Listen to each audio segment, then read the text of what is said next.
And then the other part about you talking about the exercising at work. Okay, I work at a desk for 8 hours. No one should be sitting down for that amount of time. Correct. And that's why the law puts in breaks and all of that. Get up, stand up, just walk around, go to the bathroom, whatever. And I remember this saying that they said, sitting is the new smoking. So it's like the results that you get from smoking, you can get now from living a sedentary life.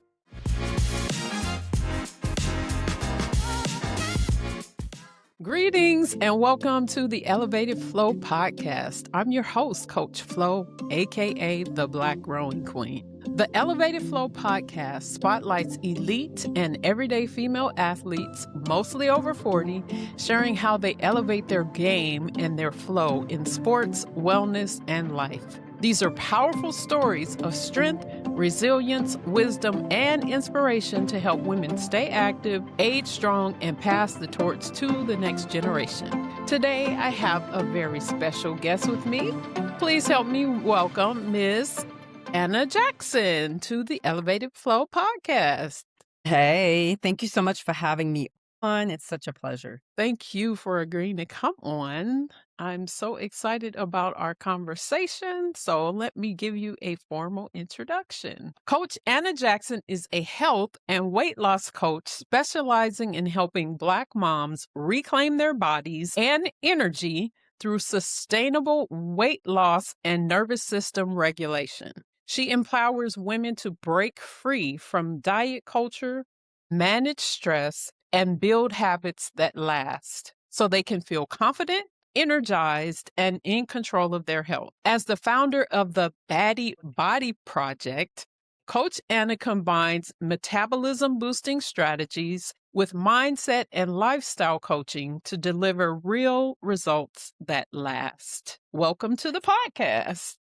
Thank you. So excited to be here and have this conversation with you. Thank you so much for having me on. Absolutely. I am excited to have this conversation as well. You were come highly recommended. Yes. All No right. pressure. No pressure. Right. So we're going to start off with the accent. We'll start there. So where are you originally from? That's a really hard question to answer. I was born in Germany. I lived half of my life in Belgium. My family is from Mississippi, so that's where my roots are. And that is, for me, that's my home state. And I live in Georgia, and I'm fluent in like 5 different languages. So there you go. I'm just a mix of things. Interesting. That is so crazy because I just knew you were going to say somewhere on the East Coast. Yeah. Okay. Have you ever lived on the East Coast? I mean, Georgia, like I'm Southeast. I'm in the South. Southeast, but not New York. Not North. No, no. Okay. Everybody thinks, and people are very specific with it too. They'll say, "You're Puerto Rican from the Bronx." No, I'm not. Right. That's what the accent was given to me. Yeah. So, okay. Awesome. She said Georgia. Okay. Yeah. Awesome. Well, when people ask you what it is that you do, how do you describe yourself and what you do? Yeah. Well, I try to keep it simple, depending on the depth of the conversation, but just in general, I help moms lose weight. That is, I keep it simple depending on the type of conversation I'm having. But when people are asking deeper questions about, what does that entail? What does that look like? Is why or how is your approach different? Then my answer becomes a lot more detailed. And you did mention it in my intro, but sustainability is at the forefront of everything that I do in my coaching practice and in my approach to helping moms lose weight. And that stems from my own experience with weight loss that was not a sustainable journey, or a journey that was not rooted in sustainability myself, but then recognizing that most mothers on this journey take unsustainable approaches and unsustainable route, I should say. And then fall flat on their face a million different times until they eventually get so fed up and say, this is not it. And so that is where my program, and that's where I typically step into the picture. And that's where my purpose really begins in the life of that mother. Okay. Well, I like the way that you keep it simple and kept it simple first. So before we go into exactly how your program is different and your experience with not being in a sustainable or not practicing a sustainable way of losing weight originally, let's go back. So, when growing up, did you play a sport and what sport were you in? Yes, basketball. Okay. Basketball is that's my sports. That's my first love when it comes to sports. And I inherited the love and the passion for basketball from my dad. My dad to this day, so my dad lives in Europe. Mhm. And so totally different time zone. And I am here currently visiting, as I mentioned to you before we got on. And my dad is such a huge basketball fan that he is up at 1 and 2 o'clock in the morning watching those games live. And he's like, yeah, the Lakers, I got to watch the Lakers. So I got my, Girl. yes. So growing up, that just rubbed off on me, and I played ball. And my dad coached me, my team, whatever team I was on growing up in high school. So yeah. So how was that having your dad as a coach? Yeah, people often ask that. I feel like he was harder on me than he was Mm, on anybody else on that team. Obvious. I think that's typical as the parent. However, I loved having my dad as my coach because that pushed me harder. It made me want to really make my dad proud. mm, That little girl that just really wanted her dad to be like, I'm proud of you. Good job. When he high fived me or whatever, gave me a hug at the end of a game. Like it meant so much more to me than if it had been, another coach. It was because right. it's my dad. So we had that bond and that connection around it. So it's really a great experience. That's awesome. I work with young girls, and one particular client that I have, she does not want her parents to be anywhere near her competitions or her games or, she's a rower. She doesn't want them to be any. I'm like, really? Even when I said, oh, I'll film it and give it to your mom. And she's like, I'm like, Yeah. wow. And her mom said that her sister was the complete opposite. She wanted them there all the Hmm. time. So I guess it could Yeah. go either way. It Sometimes can go parents either feel way. like, "Oh, I'm not the best person for my child to be their Yeah. coach," and people can understand that. So that's awesome that you had a good experience with that. Yeah, definitely. So do you currently play a sport? Are you still playing basketball or you just enjoy watching? No, I don't play basketball anymore. I enjoy watching. I think the last time I really played basketball was in college. So that's like 10 plus years ago. Mhm. However, both of my children are huge soccer players. And Mm, so when I do play anything, like anything outside of my workouts, anything structured like that, then it would be soccer, practicing with them, helping them out. mhm. And since I spent about half of my life growing up in Europe, soccer is actually the sport here. So Right. my brothers played soccer in Belgium, like D1 on a D1 team, and my children have inherited his passion and love for soccer. It's so interesting how that rubbed off on them. And Right. so yeah, so when I do get to play a sport, it would be soccer. Okay. Okay. Well, now let's move into what you were talking about. You're saying something about your experience with weight loss. So, Yes, what was your experience? You have how many children? too. Okay. So you have a passion for helping Black moms. What was your experience after having children that, helped you realize what your passion is in helping moms lose weight? Yeah, great question. So I never had a weight issue growing up because I was Mm, athletic and I was living a pretty healthy lifestyle.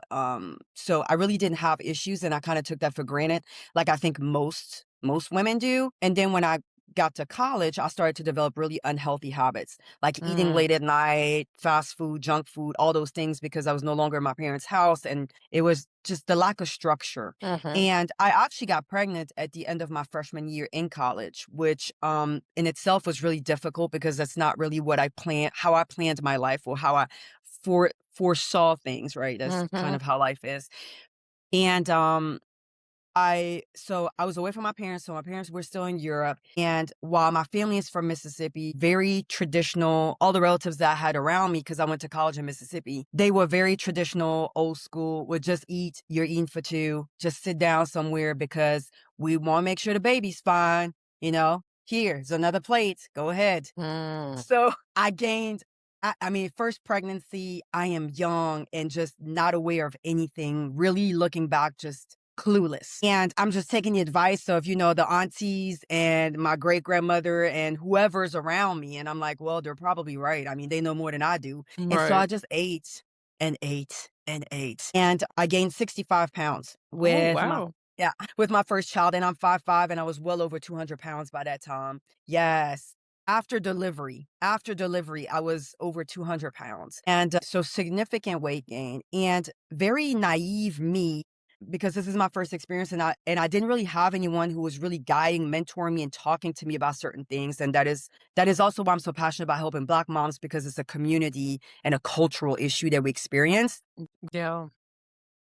I thought, well, I'm gonna give birth and then I'm gonna get back up and then I'm gonna lose the weight and then I'm just gonna snap back and it'll all be over with. And instead, I remember looking in the mirror and pinching these rolls and looking at my breasts and my thighs. I mean, I had gained weight everywhere, my arms, and I was like, who is this person? Who is this woman? I do Wow. not recognize her. And this is something that I know is so relatable to most women and most mothers is literally that shock of not recognizing myself. And I mean, I had so many breakdowns. I felt so miserable Wow.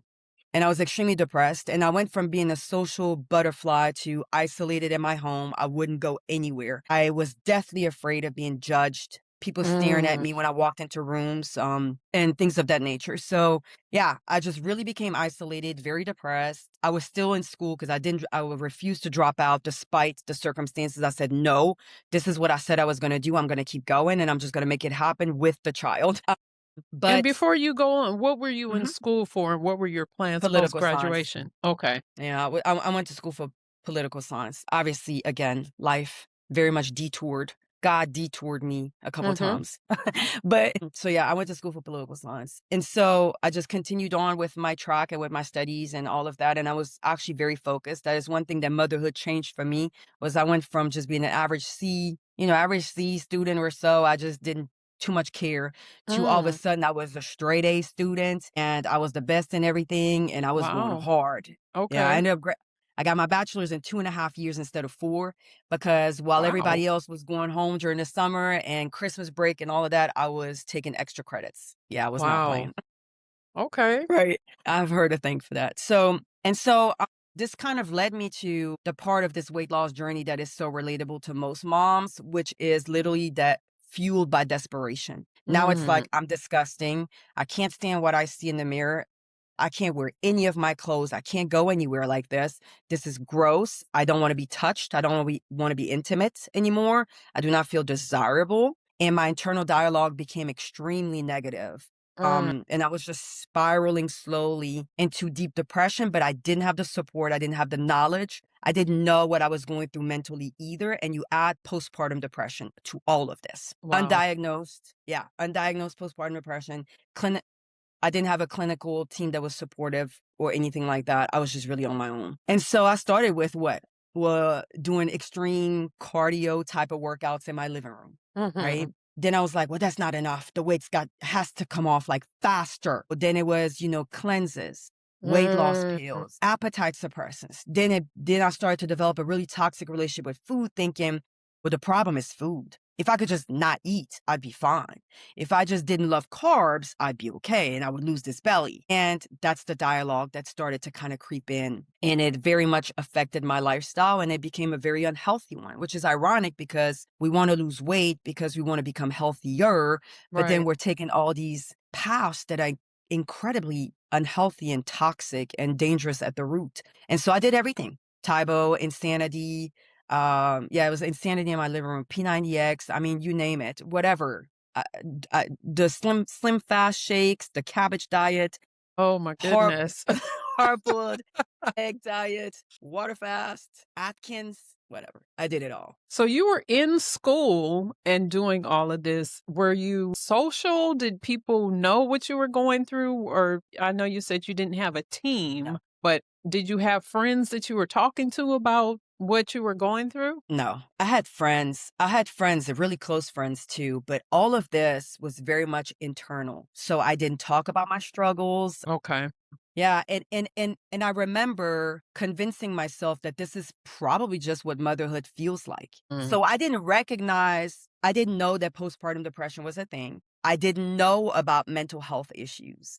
Okay. I didn't know anxiety. I didn't know depression. We've never talked about that in my family, nor do we talk about that in our communities. And let's also remember that it's less stigmatized now, but my daughter is turning 17. Okay. This is That was gonna be my this next question. yeah. Okay. This is 17, 16, 15, 14 years Right, ago. right, So it was more hidden then, and I'm living in Mississippi. So right. it's you better pray about it. Cultural. Yeah, Yeah, yeah. you better go talk to Jesus about that one because, Right. like, we don't talk about that, but you can go talk to God about it. So all those factors, made for pretty challenging circumstances and situation for someone who's in like 20 something, early Mhm. 20s. So yeah, and this went on after undergrad. So I graduated and then this continued on with this journey and the postpartum depression was lingering on. It continued What were you without a doing after you diagnosis. graduated? What kind of So work were you doing? I graduated from the University of Mississippi. I got my bachelor's, and then I moved to Florida, and I went to grad school. I went to Florida State University. In the meantime, my now ex, but we got married at the time. He went off to the military. So now I was even more alone because he was gone between training, then got deployed, all that great stuff. So I was army wife, single mom, really, going through all of this away from my parents. Now I was in Florida, so completely new states, but just pursuing my academic endeavors. And so, but the fight continued on as far as my weight loss was concerned. It's just that I jumped from one program to the next. Mhm. It's, if it wasn't one cleanse, then it was another. If it wasn't this diet, it was that diet.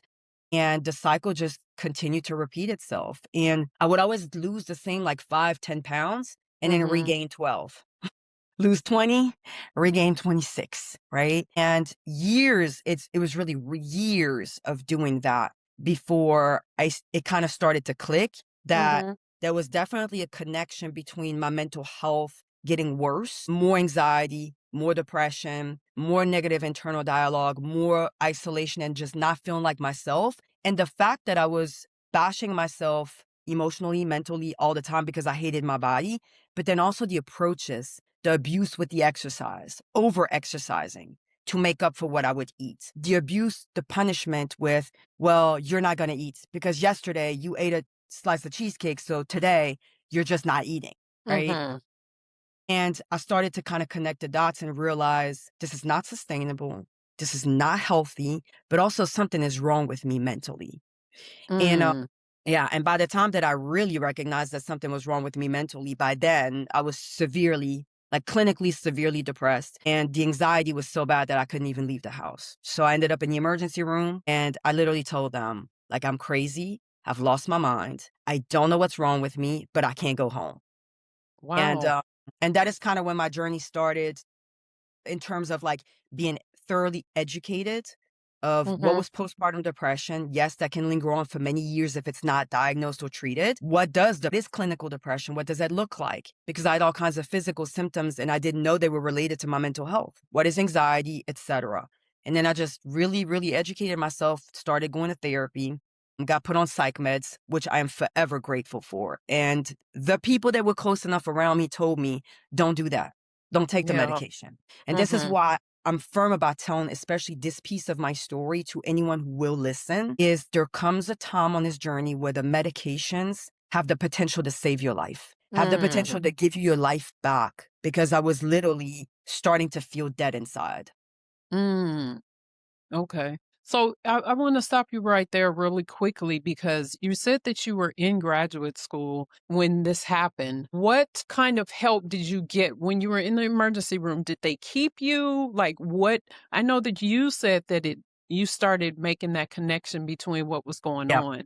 But what kind of intervention did they give you that helped you navigate that part of the journey? Because I know they can't just keep you just because you say I'm crazy. Like what exactly. happened there?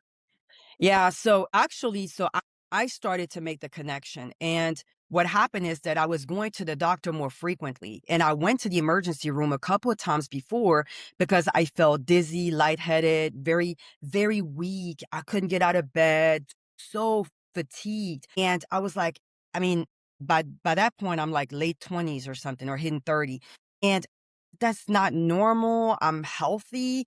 And they've done blood work. They've They've tried iron is fine, everything, no heart, no cardiac issues, Mm. nothing. I had these headaches all the time. I was sleeping, I mean, 16 plus hours. I just could not stay awake. My appetite disappeared, so I stopped eating too. So I was like really just becoming frail, like really sickly. Mm. By this time, in between, because I skipped that, but by this time I finished grad school and I moved to Georgia because my husband at the time came back from his Mhm. deployment and got stationed in Georgia.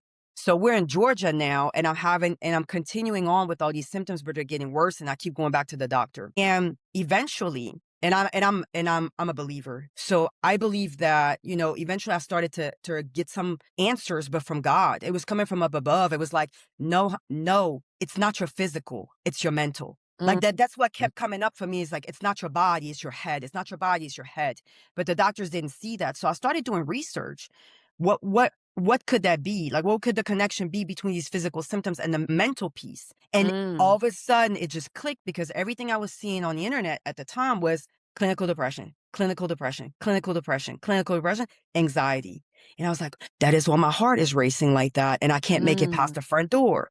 That's why what I'm having are panic attacks. I didn't know I was Okay. having panic attacks. And so I basically self-diagnosed, right? And then Mhm. went back to the emergency room and said, I need help. Like this is really severe. I've lost it. Like I can't go home. And I remember there was a psychiatrist there that did my intake and talked to me and everything. That was the first time, probably in years, that was the first time that I openly fully told somebody, total breakdown, total meltdown, Mm. that I fully told somebody how I was feeling, that all I did was just cry freely, that I felt seen, I felt understood. And I think that there was so much pain and so much covered, so many wounds. There was so much that Wow. all came out ultimately during that breakdown in the hospital. And I recognized years later, looking back, that it was all this bottled up stress, bottled up burnout, bottled up, I'm not good enough because I got pregnant in college and I had no business doing that, bottled up everything, Wow. everything. And it got to the point where literally physically, mentally, emotionally, I completely broke down and just crumbled. And that's why I couldn't get out of bed. And so the psychiatrist made me feel so safe and Mm. understood and seen. And he said something to me that I will never forget. He said, we're going to send you home. And I'm going to tell you why we're going to send you home. He said, it might not feel that way because you're in the middle of the storm, but crazy people don't know they're crazy. Mm. I will never forget that. I remember I laughed That's because deep. yeah. And it gave me, in that instant, I felt overwhelmed with hope because I was Wow. like, he's right. There is a part of my brain that's completely clear and that's working just fine because I've done all this research. I've diagnosed myself. I came here and I'm telling Right. you what's going on with me. And then you hold a mirror up to me. You say, you know what? I know it may not feel that way right now, but I Mm. do want to tell you that crazy people don't know they're crazy. That's And good. I was like, wow, you're right. And so I thought, okay, I can go home. I can go home, but I need to have a plan in place. And so the Mhm. plan was therapy, definitely counseling. I had weekly check-in calls as well with a mental health professional who did check in and asked like those traditional typical questions every single week about, self-harm, mood, were there improvements, anything like that. That full questionnaire every single week. Mhm. And plus the medication, and I was carefully supervised as far as taking my medication, and I had full blown support. And there too, I felt like for the first time, I had the clinicians that I needed in my corner, and Right. that made a big difference. And then it that whole experience brought me a lot closer to God too, because I understood that I had very much distanced myself from my spiritual life. And Mm. I firmly believed that part of this was in order to bring me back to my faith and my spiritual life. And I got baptized in the middle of this storm. And I was like, oh yeah. And I remember having a conversation on my knees, begging God. And I said, God, if you pull me out of this, and you help me like reignite that flame within me, like help me feel like Anna again, Anna that can be productive, that can work, that can think clearly because the brain fog was heavy, that Mm. can eat again, that can exercise again, all those things. I promise you that whatever this was meant to teach me, I'm going to learn it. And whatever Mm. it is that you want me to do with this experience, I will do that. Wow. And it's this coming out of this, I always called it my recovery Mm. journey, because I had to rebuild myself every single day. It was Now, hard work.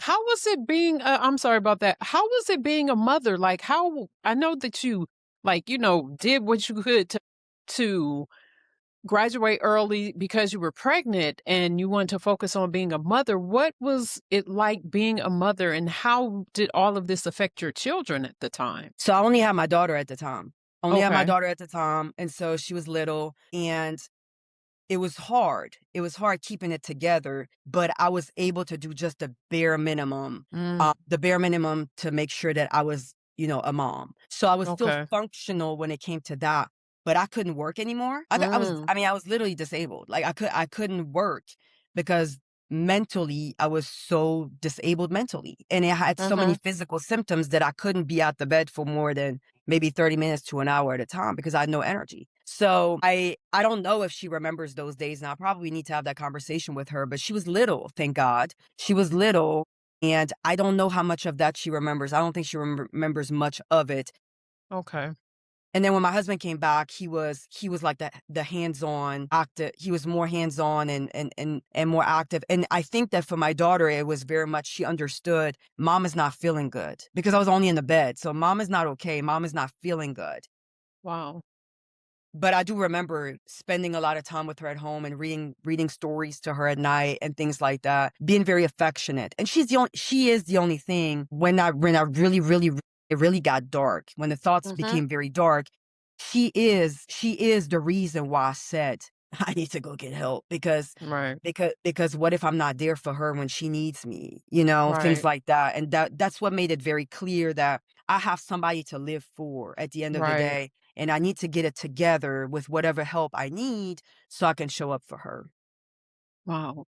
Yeah. So, what would you say to a woman that is experiencing this? Because, yes, with social media, we have a lot more information. Yeah. People are more open about postpartum depression, about depression itself, and about going to see a therapist. And, it's not as taboo as it used to be. But for a woman that may be experiencing the mental challenges and may not recognize what it is, and then also just having having children and the hormones that change with that, what Yeah. would you say to a woman to just encourage her if she's going through something like this right now? Yeah. The number one piece of advice is seek help. That's the number one. Even if it means calling the crisis. I did this. I called the crisis, it's a depression crisis hotline, Mhm. suicide hotline. I was like, it doesn't matter. I'm going to exhaust all of my options. I'm going to try and attempt whatever approach is out here because I was so fed up once I understood what was going on. But what I would say, and I encourage my clients to do this too, because obviously working with mothers, I often find myself having conversations where I'm like, are you sure you're okay? Because Mm. what you're describing right now, that doesn't sound like you, and it sounds like something else. And then I'll start having conversations with them where they may say something like, I feel stressed out and overwhelmed. And then we go deeper, and I'm like, that sounds like more. And I will tell Mm. them, hey, at this point, it's been going on for a while. I feel like this is more than just like the traditional burnout, or this is more than just I lack motivation and and I just feel tired all the time. You're sleeping your 8 hours a night. I'm looking at your diet and things are where they need to be. You're like things like that. So we start to see patterns, and Mhm. we know when we're off. We know when something is not right. And so we have that strong intuition. I always say, just go talk to your doctor. Just go talk to your doctor. Start there. Just start there. And yes, there's a lot of doctors that are quick to go to medication. Sure. Mhm. And oftentimes we're not there yet. But at the very least, start the conversation there. And then you can tell your doctor, I'm not ready for medications. I don't want to explore the medicinal route now. However, what else is there for me? Because then they Mhm. have to refer you out to a psychiatrist or a therapist, some kind of mental health support. So that is always my advice is if you start feeling that you're just off, you can tell that something's not right with you, go to your doctor and tell your doctor what you're experiencing. The other thing, obviously, because we're on the topic of women over 40, well, perimenopause and menopause. And Right. so sometimes it's, oh, well, I'm just stressed, or I'm just anxious, or I'm just this, or I'm just that. Well, it could be that now your hormones are changing. You're Right. going in this different season of your life, and there might be some kind of support out there, medicinal or other. Have a conversation with your doctor, get your hormones checked, like things like that, right? So, yeah, that would be my advice. Okay. I work with corporations that have women that have played a sport, and a lot of women that have played sports in their youth sports are very high achieving women. And so we have that along with Black women with the strong Black woman syndrome, and then with the Yes. or postpartum, whichever area of life that you're in, what is something that you would say to a woman that's in corporate and they feel stressed out? And what are some things that they could do to reclaim their mental health or reclaim their body when they're going through this if they have to work and they don't have the support of a husband or a spouse or partner and they have to work? Because a lot Hmm. of times what I have seen is a lot of women don't have that support on the job. And so that's where I come in, where I'm working with corporations, where I go in so that they can see that wellness, mental health, all of that is needs to be a part of their culture and not just Yeah. like a nice have to or Yeah, exactly. And I love that you're doing that work because it's so important for corporate women. I laughed initially because you said high achieving women. Before I got on here with you, I literally just recorded a reel where I said being a high achieving mother is exactly why you're struggling with your weight. So Mm, there's a direct correlation there. Absolutely. So the problem with high achieving women in general, not just mothers, but just women in general, and I am a high achieving woman because that's how I built my business, is that we have grit, we have ambition. We go hard and harder, and it's never enough. And we're going to be go, go, go. And we're going to do more, more, more. We believe in the power of doing more, mm, literally, right? We're obsessed with the more.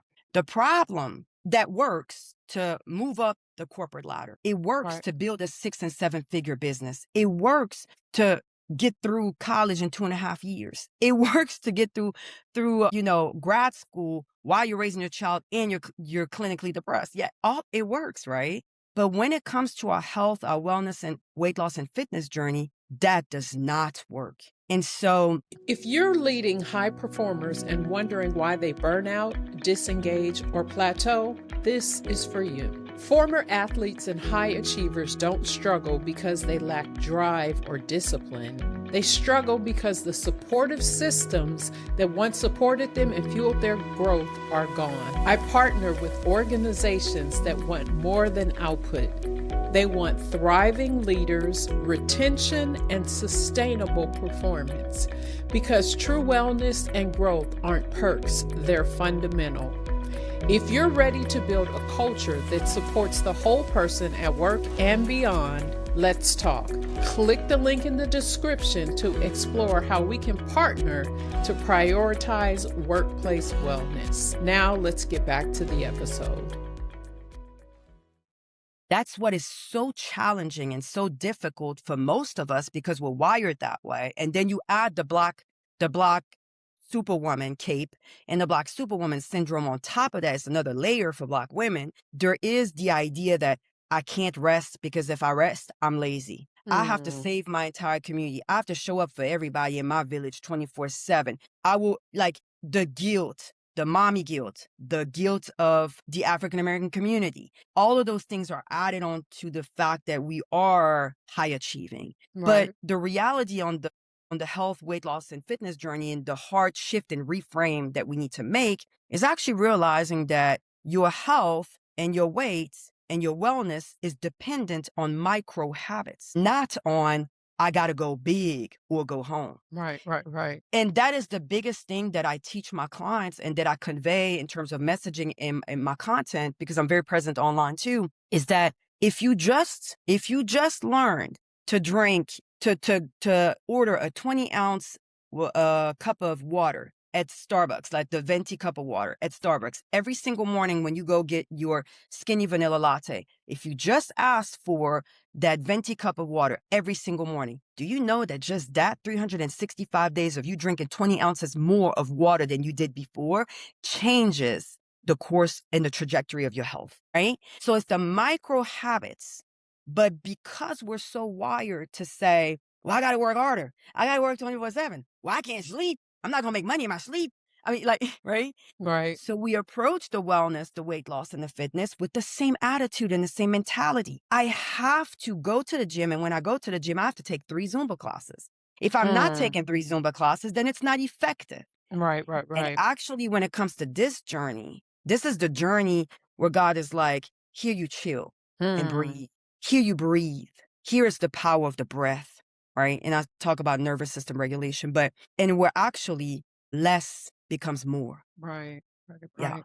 So talk a little bit about that because I'm a huge advocate of just taking that pause, especially when you're at work and doing box breathing. So you talked about Yes. metabolism and nervous system regulation. Talk a little bit about what it is, methods that you use or help your clients do when they're at work, that they can do those small habits that can make a difference in their wellness. Yes. So there's 2 key things that I want to touch on here. Number one, every woman, no matter how busy she is, no matter how many children, spouse, no spouse, and I've been a single mom of 2 for a long time, no matter how high up in corporate world she is, every woman has 5, 10 to 15 minutes first thing in the morning that she can allot to herself. Every woman is capable. Absolutely. Yes. But that is the part of the day that is the most skipped by Mm, those same women because they're exhausted, they're fatigued, they're hitting snooze 5 times. Now they roll out of bed and immediately here comes we flip on, we put the mom hat on, right, get the kids ready, wake them up, scream at them, get in the car. You haven't eaten breakfast. There was no protein shake involved. There was no water involved.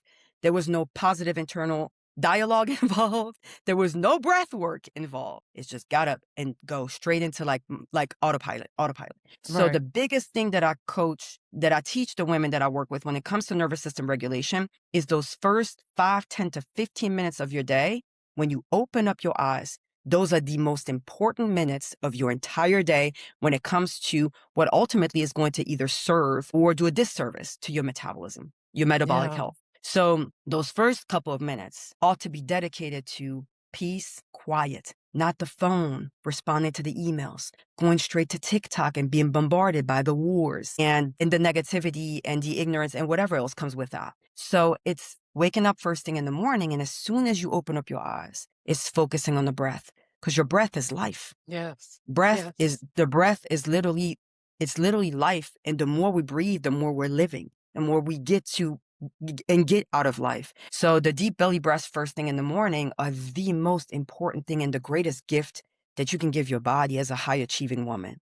And then obviously, we pair things like adding a little bit of yoga, a little bit of stretching, a little bit of somatic dance therapy, anything like that. But these are micro habits. So when women Mhm. say, but coach, you don't understand, I just don't have the time. I'm like, I got you.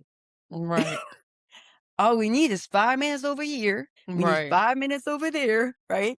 And it changes your entire life. So that is number one. That's the biggest one is when you wake up, change how you're operating from the time that you open up your eyes. And all it takes is a couple minutes that, by the way, most women are already wasting on social media by doom scrolling. So take those minutes Mm. and Yeah. allot them back in here, right? And focus them on your breath. Focus them if you're a believer or whomever you believe in, the universe, whatever. Go within and Right. talk to, your higher power, whatever that looks like, and just focus on your breath. The second biggest thing is finding a way, this is how I put it, but creative solutions versus creative excuses. So Mhm.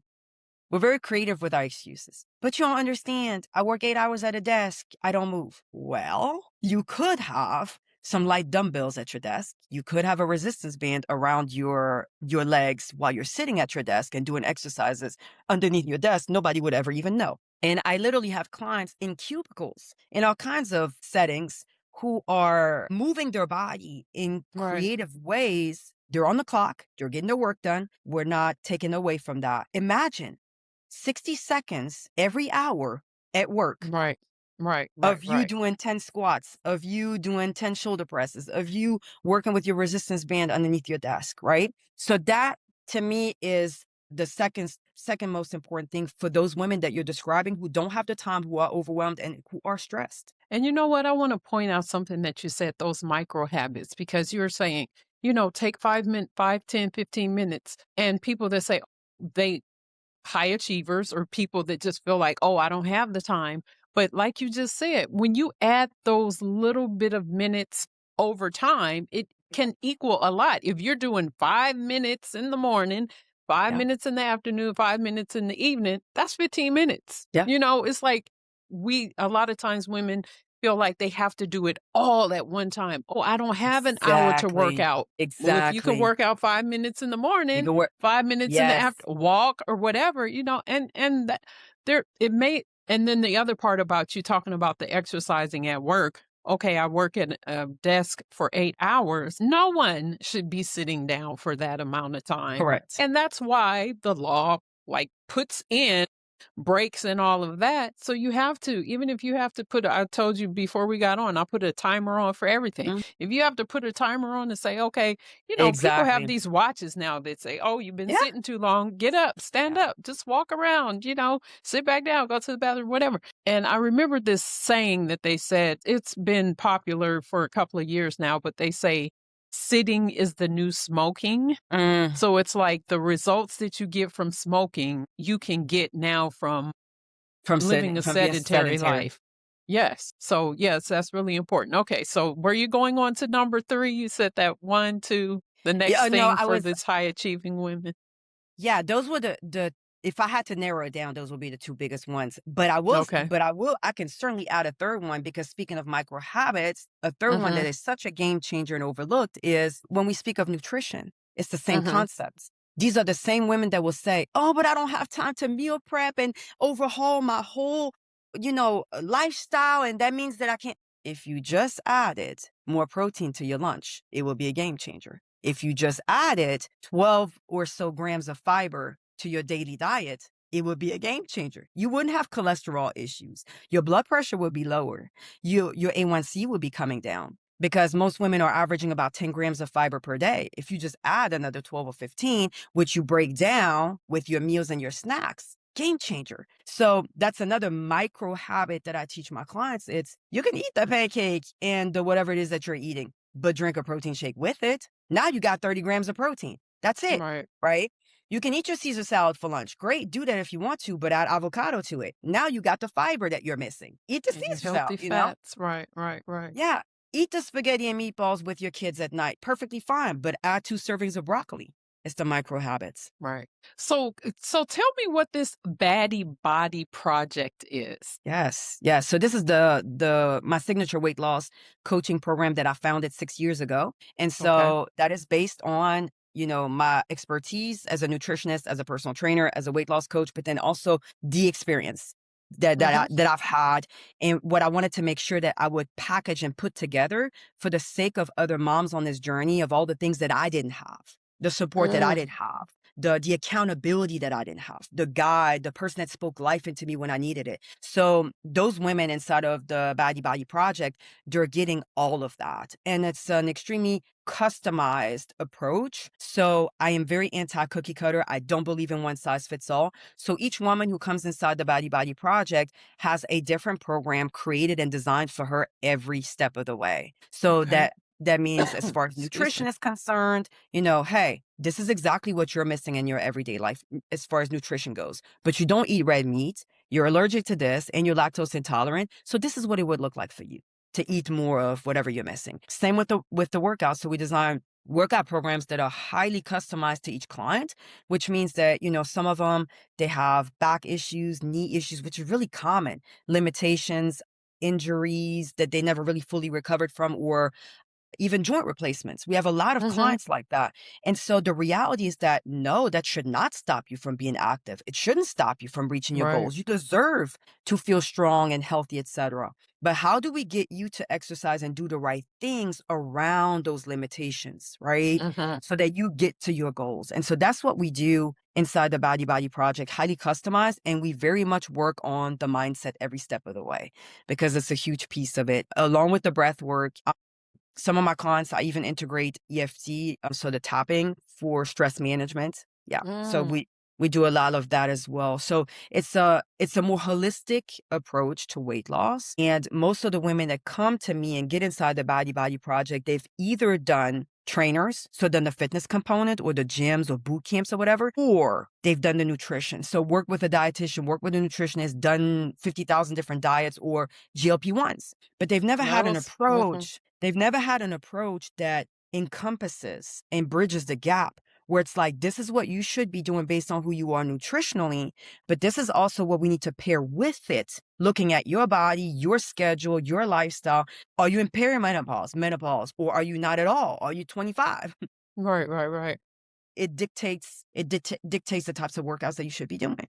And then we Right. package all of that with the accountability to support the coaching and then the mindset and nervous system regulation. You said a mouthful with that one. So I wanted to go back to 2 things that you said. One was the EFT. You said something about tapping. Yeah. I've heard of it. Can you talk a little bit more about that for anyone that may not know about it? Yeah, so tapping is a form of nervous system regulation, and you can use tapping for everything. Kind of like similar to hypnosis, if you will. And so what you do is you have tapping points. So there I don't want to take up all your time and go through it, but there's tapping points. You start off with what they call the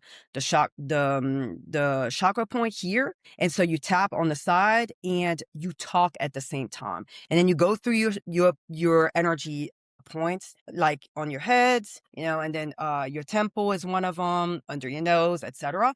And you tap for a couple seconds on each of those energy points. And as you're tapping, it's been proven scientifically that it lowers your stress levels, it lowers your anxiety. But as you're tapping, you're also reframing your internal dialogue. So, for example, if you're tapping to calm yourself down because you got angry and you've been in the midst of an argument, you would talk about the fact that, I am worthy. Let's say the person made you feel like you're not worth it. I am worthy. And while I accept the fact that I got angry because this person really triggered me, I know deep down that I'm actually worthy. It's Mhm. okay for me to be angry, but it doesn't change anything about my worth, right? And you go through it and do different cycles. So that's EFT called so the emotional freedom technique, and people Mm. just refer to it as tapping. Okay. That's very different from what I was thinking, but Uh huh. it has some similarities. Yes. Yeah. And then the other thing that I wanted to ask you, I know that the GLP-1s are extremely popular, and it's Yep. not just women that are using it because one of my best friends who's a male has used it and had some success. What would you say to someone that feels like they've gotten to that point? Because I've seen some people say online that have used it like that is one of the best things that they could have done for themselves, and it's nothing to be ashamed about. It Hmm. helped them, just Hmm. like you were referring to psychotropic medication.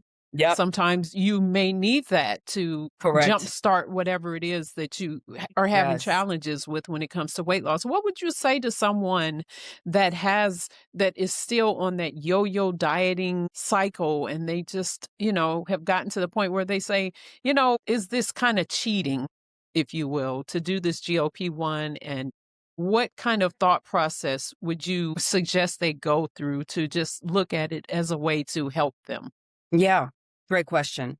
So, first of all, I would say, I don't shame people if they do GLP-1s, weight loss surgeries, whatever. It is your body, your choice. You have to live with the consequences, good or bad. And you have to be fully informed, make that decision and say, I am okay with making that decision. And that is Right. so important. It's not about other people. It's not about what anybody thinks or says. It's about what you think is best for you based on the information that you have. at your disposal and the level of education, right? So that's the first thing I want to say is I never shame anybody. It's your choice. The second thing I would say, though, about GLP-1s, where I very much caution people, is that the medical community is pushing GLP-1s on every single Mm, woman who has a little bit of weight to lose. And yes, I said a little bit because I get women who only have about 20, 25 pounds to lose, and they were prescribed GLP-1s by their doctors. mm, So I'm all for medicine, but the problem is it's becoming way too accessible to every woman who's slightly overweight, right? And now the problems we're about to run into are the side effects that we don't know about the health problems long term because these right, medications are intended for diabetics. right, And right, right. now everyone's just taking them when they're not even pre-diabetic nor diabetic. So I have concerns when it comes to that. And the last thing I'll say is that most women who are getting on GLP-1s are not accepting and embracing the reality, which is you will have to come off of the medication at one Right, point. right. And so we see the stories, the studies show most women regain the weight plus some once they come off the medication. So if someone says, you know what, I am 300 pounds and I've tried everything and I just need something to jumpstart, I Uh-huh. 100% understand where you're coming from. And I think it's probably a good idea for you to do that to jumpstart the journey. But please understand that there's no such thing as cheating. There is no cheating. So there is no shortcuts and there is no cheating. That means that if your lifestyle has not completely changed and it hasn't been fully dialed in, by the time you come off the medications, the weight will come back with a vengeance. There's no way Right. around that. Right, right, right. So speaking of your program, you talk about sustainable. What makes your program different? One, with the sustainable weight loss, as well as what are the main mental health or mental mindset shifts, if you will, that you help women go through so that it is sustainable? Because I Yes. know that it all starts, like you were saying earlier with your story, it all starts with our mind and our Right. It's mindset. all for sure. It's all in the mind. Number one, why my program is rooted in sustainability and why it works long term is the fact that we customize the approach. The reason why women struggle to keep the weight off is because what they're doing wasn't even the right fit for them to begin with. If you're Mm, doing keto, but you're like Puerto Rican, you're literally born and raised Puerto Rican, so you can never eat rice and beans again. Well, that's right, not a right, right. lifestyle, so it's not even sustainable. It doesn't take into account your culture. It doesn't take anything into account, your medical health history and everything else. So it's rooted in sustainability because we're customizing it to the woman that you are. So we're honoring who you are as you come to us from head to toe. If I'm building something that is made for you and only for you, it can only be sustainable. So by the time that the program is over with and you're done with coaching and you've reached your goal, you're going to continue living in that way because it made sense because it was shaped and designed for you. So That's that's number good. one that's number one as far as sustainability. The second question, the biggest mindset block, there's a couple, but the biggest Mm-hmm. one is definitely getting out of the all or nothing mindset and Mm, mentality. That is the biggest one because the reason why so many women fall off and become inconsistent, regain the weight, etc., is because of the high achiever mentality. I have to right, go. I haven't worked out in 6 years. I don't drink any water. I eat fast food every single day, and I'm 65 pounds overweight. Monday, I'm drinking a gallon of water every single day. right, I got my gym membership. I'm going 5 days a week for at least 90 minutes. I'm walking 10,000 steps a day and blah, blah, blah. And because you're a high achiever, you're going to do that. You're going to follow through until you burn yourself out. And when you right, burn yourself out, you don't see that it was burnout. You say, life was lifing. I got distracted. I fell off. No, no, no, no, no. You were burnt out because what you were doing didn't make sense. It wasn't right, sustainable. And so then the fatigue came, the boredom, the lack of motivation, blah, blah, blah. And you missed one workout. And because you're such a high achiever, you missed one workout. Now here comes the self-sabotage and the negative internal dialogue. Oh, well, I knew I wouldn't be able to, because I'm never, and now I'm going to eat the cheesecake. And then I eat the cheesecake, and it's like, that's so bad. I had such a bad food day. I was not supposed to do that. That's not right. And then the next day, you don't go work out either. And now we spiral because it's either right, all or it's nothing. And right. so it's finding that place of balance, Mm, which is very much rooted in self-love versus I punish, I abuse. And the second I can't punish and abuse, then I am not good enough. Mm. No. Instead, we're rooting this in a place where you learn to love yourself more. Yeah. Yeah, that's good. That's good. You talked about that punishment. How do you get women to change their mind about that? It's like, okay, I mean, because that plays such a huge part in weight loss for women, especially when it comes to, you said this word too, as far as self-sabotage. So it's like, okay, you get to a point where you have the success that you want to have. Okay, let's say Mhm. that. And then you reward yourself with Mhm. the things that you feel like, oh, this is a gift to myself, or this is a cheat day, or whatever. Is it that balance of saying, okay, yeah, you can eat this. It's not cheating. It's not, how do you work with the women to get around that and not punishing themselves for falling off? Yeah. It's a lot of work around reframing and reprogramming. This doesn't happen overnight. It's not one Right. conversation where it's like, well, don't punish yourself. But I will say that it starts with awareness. Most women Yeah. don't even know that they're doing these things. So when they have me as their coach and I'm like, do you know what that is right there? And then I start to explain to them what it is that they're doing and why it's got kept them stuck for so long. They go, wow, breakthrough moments. It Right. Right. starts with Right. the awareness first. And most women are not aware of these patterns, nor their belief systems that keep fueling the repetitiveness of this cycle. They don't even see it. They don't know it. These are blind spots. That's why often say coaching is so valuable because a coach sees things you don't see. Right. Right. Right. So it starts there, and then the rest of the work is repetition because we've gotten our brains to work in that way because of repetition. Now we got to reframe and reprogram through repetition. And my hope is that women, especially that play youth or sports and high achievers, that they will understand it's the same thing as like Mhm. having a coach in a sport, having a Absolutely. coach for you in whether it's on your job or with weight loss or mental health. It's like, no, you can understand that if you reframe that to say, okay, I need a life coach, if you will, or a weight loss coach. Yeah, Well, you don't have to do it alone, right? absolutely. Okay, Exactly. so I am going to ask you a couple of questions before we wind it down. Okay. The podcast is called Elevated Flow. And so, when would you say that you are in your elevated flow state where you are working hard, but it feels effortless and you just feel at peace with everything that's going on? Definitely during Zumba. Yeah. Really? So yeah. So I've been teaching Zumba for over 10 years. And it's something about the combination of the music and those moves. And I have found it to be just so therapeutic. So I am Wow. so in my zone when I'm teaching Zumba. And so much so that there have been times where I'd look at my heart rate and I was like 190, 200, and I'm like, "What?" Just really not even feeling it because I'm so in the flow.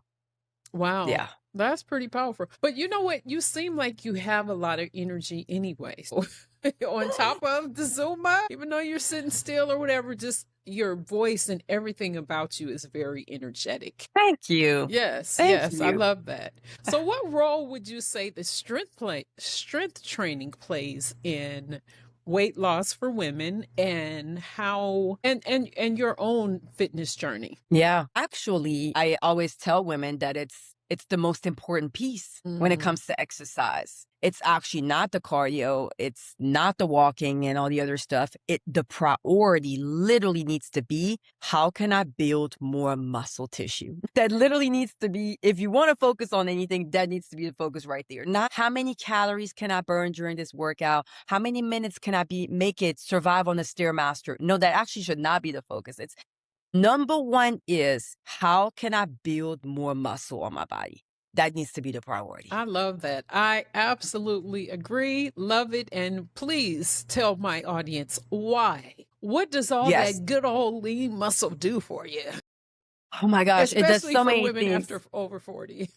Hello, is exactly, especially for women after 40, because we have those hormonal changes and the body is aging, etc. And building muscle is our best, strongest defense mechanism against the aging process. The loss of bone density, the loss of muscle is happening regardless, just because you're aging. Right. And because the drops in our hormones, it is affecting our muscle tissue. It's affecting our bone density even more so. So it puts us at higher risk of osteoporosis and all these other diseases, Right. arthritis, everything else, or it Sarcopenia. progressing. Yep, exactly. Excuse me. The posture issues, all of those things. And we fight against that. That's the best defense mechanism, is building muscle. My mom has MS, and she's had MS for probably like 30 years or something like that. And my mom, she has weights by her couch. She knows, because I have said this so much. Every time you watch the news, dumbbells. Every time you watch a movie, dumbbells. Like, I want you to be lifting these dumbbells every time you are sedentary. No excuses. Yeah. And it's just the best defense mechanism. And I know, and women, we gravitate towards the cardio piece. And it's not that cardio is bad, because cardio has its advantages and its benefits too for cardiorespiratory health and all these things. But we need the muscle. We need the strength training. And that is the piece that we as women tend to neglect the most. Yeah. And then for our metabolic health, it is the muscle that is the game changer. It's not how many hours can I run? No, it's literally for the metabolism, which is that internal fat burning machine that gives us energy, that turns the food into energy, that does all these things that we needed to do, kind of like the engine in our vehicle. If we don't have the muscle, then the engine starts breaking down and it's not working in our favor. It doesn't take us from place A to point B without breaking down on the side of the road, right? So that's typically the analogy that I tend to use. Yeah. I love to compare the car to the body. When talking about exercise, I have this, I don't know if it would be called a long-standing disagreement with a friend of mine that talks, that understands his body so much that he can say, okay, when I run, I'm going to be this weight or whatever. And I say, the difference between cardio and strength training when it comes to weight loss is when you're doing the cardio, as soon as you're done, you're done. When you have that lean muscle on you, as soon as you're done, the muscle continues to burn fat for you. Continue to so burn. It's like work harder or smarter, So 100%. I love it. Yeah. All right. The other thing about the strength training is that you get to shape your body, and you don't get to do that when you're running. Like, I get so many clients that will say, or do any form of cardio. So many women that come to me and say, I want those Michelle Obama arms. And I'm like, well, how do you think Michelle Obama got those arms? Because it wasn't from being on the elliptical. Okay. Not at all. Not at all. Yeah. Not at all. All right. So let's I'm gonna do one really fun thing before we go to our last segment, which is passing the torch to the next generation. Rapid fire, really fun round. Okay. Your go-to breakfast. First thing you think about, go ahead. Egg whites with spinach. Okay. One nervous system reset that you love. Definitely box breathing. Box breathing is my favorite. Cardio or strength? Well, we just answered that one. Strength. Right. All day. A myth about weight loss that makes you roll your eyes. Oh my gosh. It's bad to eat after 7 p.m. or after 8 p.m. Whatever, insert whatever time. That there's a good time to eat and a bad time to eat. It drives me insane. Yeah. Yeah. And then one word that defines Baddie Body. Strong. I love it. Okay. You know what else think is sustainable? Sustainability. Yeah. What is one way that women can model health and having body positivity to their daughters? And how did you do that? Or how do you demonstrate that with your own daughter? Yeah. So it starts with us. And it's not going to stem from the things that we say, but it's going to be all in the things that we do. Absolutely. So I didn't even realize how much of an impact my journey and how I treat my body and how I fuel my body has had on my daughter's perspective until I was doing some content. I was shooting content and she was in the kitchen meal prepping. And I thought, you're 16 Hmm. and you're meal prepping. And so I just started asking her questions. I was like, so these are your lunches for school this week? You're going to bring that to school and then just warm it up at lunch break? And she's like, yeah, yeah. Just because these are my favorite things to eat. So I'm just cooking it for the entire week. Then she just kind of started talking. She was like, well, I got my broccoli. You'd be proud of me. I got my vegetables. She's like, I got my spaghetti and I got my sauce and meatballs or whatever. And she was like portioning them out. And I thought, I've done a really good job. Right. Like, I've done a really good. Yes. I was like, that was one of those moments where I was like, whoa, good job, mom. that's And so I had a awesome. whole conversation. Yeah. And I told her, I said, "No, at 16, I didn't know about stuff like this. Like I would have never, I was not intentional with my relationship with food and putting thought into what I was putting into my body and stuff. And I told her, I was like, I'm so proud of you because you're really thinking about these things. And a lot of grown people don't think about these things. And you're 16, you're way ahead of the game. Right. And so we had a whole conversation about that. And it was a deep moment. And that moment really, really confirmed for me that I can say whatever I want to say. Just like, hey, kids, don't smoke. It's bad for your lungs. But then you light up a cigarette. Mm-hmm. So it doesn't matter what I tell them. So They've been paying attention. Yeah, they've been picking up, both of them. My son goes to everybody's house and talks about their the snacks that they have, reads the nutrition labels, tells them, see, mama, that my mom would not have that in the pantry. At my mom, that would not be in the pantry. So all those things, I never sat there and lectured them. They've just been seeing, they hear the conversations that I have. They see that when I go to the grocery store, I flip around every single box, every single thing I buy. I read every nutrition label, and then I make a decision. No or yes. And so if we need to change for the sake of our lineage, for the Absolutely. trajectory of the generations to come. We as Black women are dying younger, faster. Heart disease is the leading cause of death for Yes. Black women. Yes. We Excuse me. represent the majority of diabetics, and we're like about half of Black women are hypertensive by the age of 40. The numbers are terrifying. Mm-hmm. They're terrifying. And so it's not going to change until we say enough is enough. I can honor and accept and love my grandmother and my great grandmother, etc. And it doesn't say any less about them. But I can say that with the knowledge that we have today and the abilities and the capabilities, that I no longer need to eat like that. I don't have to live like Absolutely. that. Absolutely. I don't have to perpetuate the cycle. And so I always say that cycle, it ends with me. I will not be passing diabetes and high cholesterol and hypertension on to my children. I do not want them. I've battled with those things, borderline, and then my dad and my grandmother and so many of my aunts have been sick or passed away from complications of Yep. diabetes. It runs heavily in my lineage. And I just don't want that for my children. And as mothers, I know we don't want those things for our children. So Right. the change starts with us, but it's not going to be a verbalized one. It's going to be one that we have to put in practice. Right. Put into practice, yeah. Absolutely. Absolutely. I completely agree.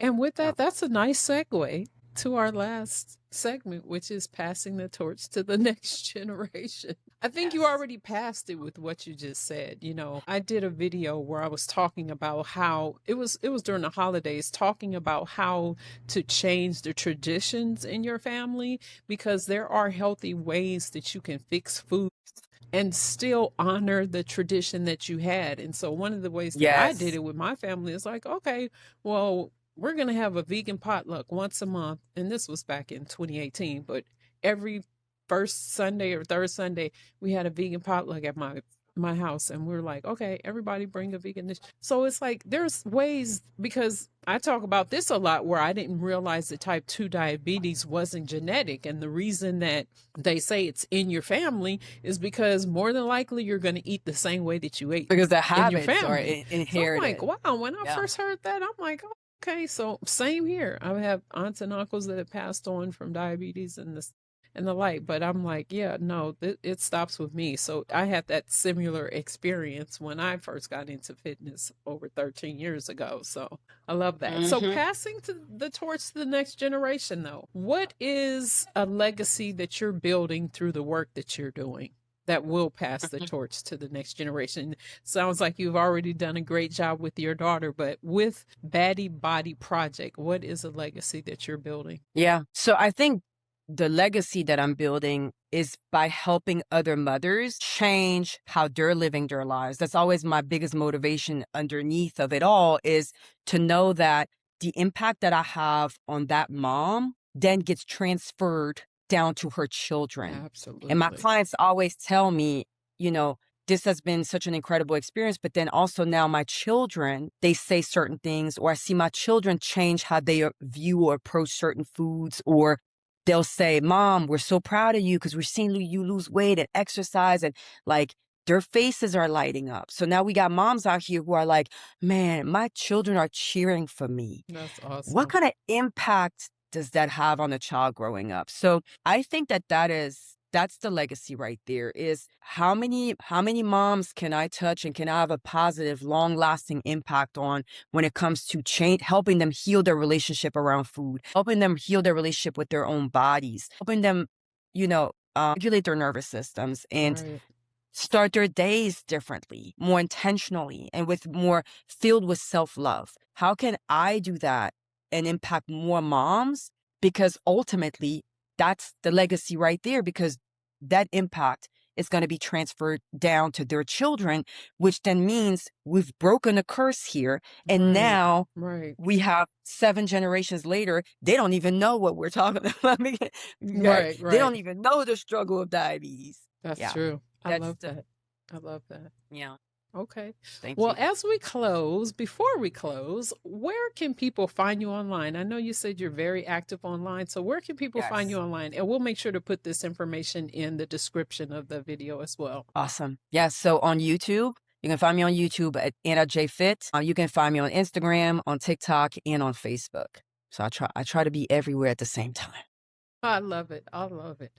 All right. Well, are there any other closing statements or things that you want to encourage the audience with? Yeah.